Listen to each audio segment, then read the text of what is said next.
साथियों, राजा तो देश में बहुत हुए, लेकिन राजा होते हुए जनता के बारे में इतनी बारीकी से विचार करके उस वर्तमान में देश और समाज पे बहुत बारीकी से अध्ययन करके उसका मूल्यांकन निकाल के उस पे फैसले लेने का काम अगर पूरे राजाओं में से किसी ने भी किया है तो नाम है छत्रपति साहूजी महाराज का। इसलिए राजा होने के बाद भी जनता में जितनी लोकप्रियता छत्रपति साहूजी महाराज की रही, शायद इतनी किसी और राजा की नहीं रही। आरक्षण के जनक के रूप में छत्रपति साहूजी महाराज को याद किया जाता है। सामाजिक आंदोलन में बहुत बड़ा योगदान छत्रपति साहूजी महाराज का है। आज हम सब लोग उनकी जयंती के अवसर पे बैठे हैं और समाज के लगभग वो लोग यहाँ पे बैठे हैं जो समाज को एक दिशा देने का काम करते हैं। जब साहूजी महाराज जी का समय था तो सामाजिक न्याय की स्थिति क्या थी, क्या रही होगी, वो हम किताबों के माध्यम से इस चीज को समझते हैं। लेकिन आज तो स्थितियां और भी ज्यादा खतरनाक और भयानक हो गई है। साथियों, सामाजिक न्याय कितनी बुरी तरह आहत है। आजादी के 63 साल के बाद भी हम इस देश में समाज नहीं बना पाए, क्योंकि जब तक समता नहीं आएगी तब तक समाज का निर्माण नहीं हो सकता। समता बिना समाज नहीं, बिन समाज जनराज नहीं, जिसमें समता की चाह नहीं वो बढ़िया इंसान नहीं। आज हम कहते हैं कि भारत में जनतंत्र है, जनता का राज है, लेकिन इस बात से मैं बहुत ज्यादा इत्तेफाक नहीं रखता, क्योंकि जब तक यहां समाज का निर्माण नहीं होगा तब तक जनतंत्र पूर्ण रूप से फल फूल सकता ही नहीं। और समाज का निर्माण जब तक बोलने, चलने, उठने, बैठने, खाने और पीने में सचेत समता ना आ जाए तब तक समाज बन ही नहीं सकता। साथियों, हम साहूजी महाराज के आंदोलन का मैं एक सिपाही हूं, क्योंकि विश्व रत्न महामना रामस्वरूप वर्मा जी, जिनका नाम माननीय कमलेश जी ने लिया, उन्होंने सिर्फ जो पूरे जीवन में काम किया वो सिर्फ सामाजिक न्याय का किया। राजनीति उन्होंने अपने जीवन में नहीं की, लेकिन राजनीति के माध्यम से सामाजिक न्याय होना चाहिए था, जैसी बाबा साहब ने कल्पना की थी, लेकिन देश के नेताओं से ये हो नहीं पाया, या ये कहें कि जो शासन में आए उन्होंने ये करना नहीं चाहा। जो सामाजिक न्याय का मुद्दा है, हम सब लोग अक्सर कहते हैं कि ब्राह्मणवादी व्यवस्था नहीं हटेगी। बाबा साहब ने भी अपने कई जगह लेखों में ये इस चीज को मेंशन किया हुआ है कि सांस्कृतिक परिवर्तन के बगैर राजनीतिक परिवर्तन उद्देश्यहीन है। यह बड़ी बारीक बात है। साथियों, ब्राह्मणवादी हम कहते हैं कि हिंदुत्व से, हिंदू धर्म हम छोड़ देंगे तो हमारी ब्राह्मणवादी व्यवस्था से हमें निजात मिल जाएगी।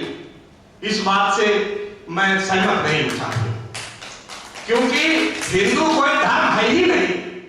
हिंदू एक संस्कृति है, संस्कृति, और संस्कृति को धर्म से रिप्लेस नहीं किया जा सकता, संस्कृति को धर्म से नहीं हटाया जा सकता। क्योंकि इसका उदाहरण कई सौ साल से है, क्योंकि जो बुद्धिस्ट बने तो चमार थे तो बुद्धिस्ट चमार रहे, वो ईसाई बने तो जुलाए थे, यहाँ कोरी थे वहां जुलाए हो गए, लेकिन वो रहे, वो इस्लाम में जाके उनका कुछ बदला नहीं। तो भारत की हकीकत धर्म नहीं है, भारत की हकीकत जाति है, और ये जातियां ब्राह्मणवादी संस्कृति की मेन आधार है। तो हमें यह समझना पड़ेगा कि ब्राह्मणवाद है क्या। ब्राह्मणवादी एक संस्कृति है और संस्कृति का जो निर्माण है वो 4 चीजों से होता है, आचार, विचार, संस्कार और त्योहार। जब तक ये 4 चीजें, आचार, विचार, संस्कार और त्योहार, हम हिंदू संस्कृति के नहीं नकारेंगे, फूले जी का सपना और हमारे जिनकी अब जयंती मनाने बैठे हैं साहू जी महाराज का सपना साकार हो ही नहीं सकता, क्योंकि उसके लिए जरूरी है कि हम ब्राह्मणवादी संस्कृति को नकारें। भारत में 63 साल में बहुत सारे मंचों पे हम जाते हैं, वहां पे हम ये चर्चा सुनते हैं कि ब्राह्मणवाद में ये बुराई है, ब्राह्मणवाद से ये समस्या हुई। साथियों, 63 साल में दलित और पिछड़े को ब्राह्मणवाद से क्या प्रभाव हुआ ये बताने की जरूरत ही नहीं है। अरे जैसे मर्द लागो उसे दर्द क्या बताओगे, देना है तो दवा दो, कि दवा चाहिए, ब्राह्मणवाद से निजात पाना चाहते हैं। ये दवा विश्व रत्न महामना राम स्वरूप वर्मा ने दी। उन्होंने कहा कि ब्राह्मणवादी संस्कृति को नकारो तो मानववादी संस्कृति अपनाओ, मानववादी आचरण हो, आचरण में मानववाद हो, हम तुम्हारे साथ वही व्यवहार करें जो हम तुमसे उम्मीद करते हैं। आचरण में बराबरी, विचार पदार्थवाद का होना चाहिए, पदार्थवादी विचार, दुनिया पदार्थ से बनी है, ना इसे कोई बनाने वाला है ना इसे कोई चलाने वाला है। तो आचार, विचार, संस्कार जब हिंदुओं में जब से पैदा हुए और जब से मरे तो ब्राह्मण ने कब्जा कर रखा है संस्कार। हमें कोई भी संस्कार ब्राह्मणवादी नहीं चाहिए, हम मानववादी संस्कार अपनाएं। विवाह संस्कार हो तो मानववादी हो, चाहे तिरही मनाए तो उसकी जगह शोक सभा मनाए तो मानववादी हो, हम ब्राह्मणवादी कोई संस्कार ना मनाए। और कोई भी त्योहार जो हिंदू वर्ण व्यवस्था के त्योहार है वो कोई भी हमारे त्योहार नहीं है, बल्कि उन दिनों में हमारी संस्कृति को नाश किया गया है साथियों, इसलिए अब कोई भी ब्राह्मणवादी त्योहार ना मनाए।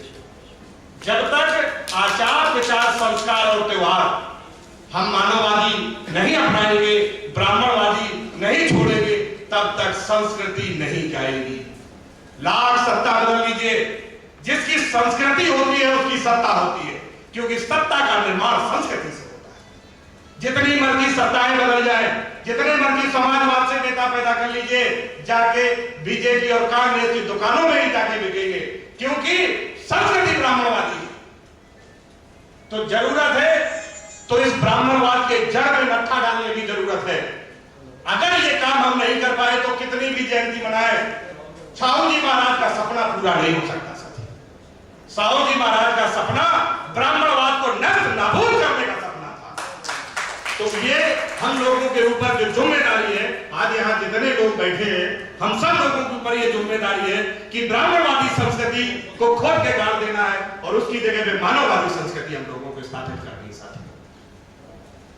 हमारा जो आरक्षण का मामला है, आरक्षण को बहुत सारे लोग अलग अलग तरीके से डिफाइन करते हैं। कुछ कहते हैं आरक्षण होना चाहिए, कुछ कहते हैं आरक्षण नहीं होना चाहिए। साहू जी महाराज का स्पष्ट राय थी इस पे कि आरक्षण का मतलब है विशेष सुविधा। घर में बीमार आदमी होता है, बुढ़ा होता है, बच्चा होता है और जवान होता है, पूरों से मिलकर परिवार होता है। तो बच्चे को, बीमार को और बुढ़े को विशेष सुविधा दी जाती है, उसको दूध ज्यादा दिया जाता है, दवा टाइम पे दी जाती है, अपने घर के आय का ज्यादा हिस्सा उस पर खर्चा जाता है ताकि वो स्वस्थ होकर मुख्य धारा में परिवार के शामिल हो जाए। तो ये है आरक्षण का मतलब। जिन लोगों को हजारों साल से जिनको ठगा गया है, जिनके मन को चोटिल कर दिया गया है, उन लोगों को विशेष सुविधा है आरक्षण समाज की मुख्य धारा में शामिल करने के लिए। आरक्षण इस देश के दलित और पिछड़ों का हक है, अधिकार है, कोई भीख नहीं। क्योंकि अगर जो आरक्षण का विरोधी है, समझ लीजिए वो भारत देश का राष्ट्र का विरोधी है। जो आरक्षण का विरोध करे उस पे